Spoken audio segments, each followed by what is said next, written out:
All right, guys, we got a 2007 Saturn Aura 3.6 liter. Starter went bad, it kept on clicking. I changed the starter. I do have a major headache today, so I use this Remy starter here. It's gotta be a part number on this little guy. There it is. Okay, that's the part number. I use these because they give me a lifetime warranty. Anytime it fails, they just give me another one. Usually they don't fail on me for 3 to 4 years. I got a major headache, so I did take out the starter, but I wanted to record, and I didn't record because I got a major headache. I still got this part bit. I just want to explain to you guys. First of all, this guy did a lot of welding on his muffler. My computer said to take off the exhaust manifold, which I wasn't gonna do. So I looked from right down here, and there's your starter. That's where the starter is. So it's more than enough space. So what I did was use a 13mm socket. I took off this knock sensor. I took off that connector. I'm gonna show you the tools that I used. 13mm cable up there. You gotta take off the top one, make sure it's not hot. This one right here got 2 wires connected to it. One is this green looking wire, the other is fat cable. Did disconnect the battery before even starting all this. 13mm,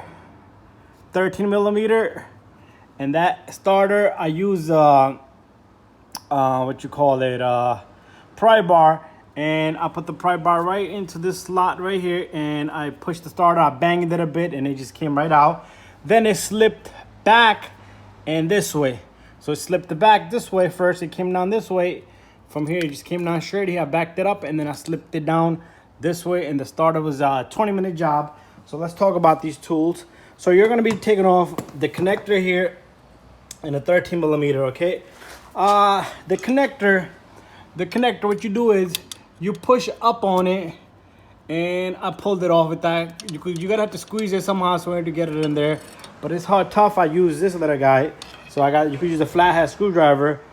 I didn't even use this, so I use this long ratchet here. This went straight onto that 13 right there. My new one is a 14 now, so I got a 14 here. So you need a 13 and a 14. I use this deep socket onto this ratchet to remove this one over here, because you need a deep socket. It's too long. The little one didn't fit on it.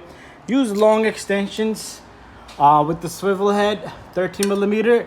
And what I did was right from over here I got this one, and right from over here I got that one, or you can put it straight up, or a wrench over here. It's all up to you. I use electric drill. Made the job faster and easier. And the only thing I got left behind is this little guy. So it took me 20 minutes to change this guy, and you could do so right here.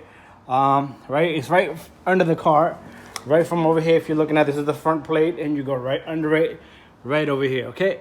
And that's how simple that job was. Thank you for watching my video, guys. Do disconnect the battery first. I do have the terminal loose, which I gotta put back at the end. Anyway, that'd be step 1, disconnect the battery. Anyways, thank you for watching my video.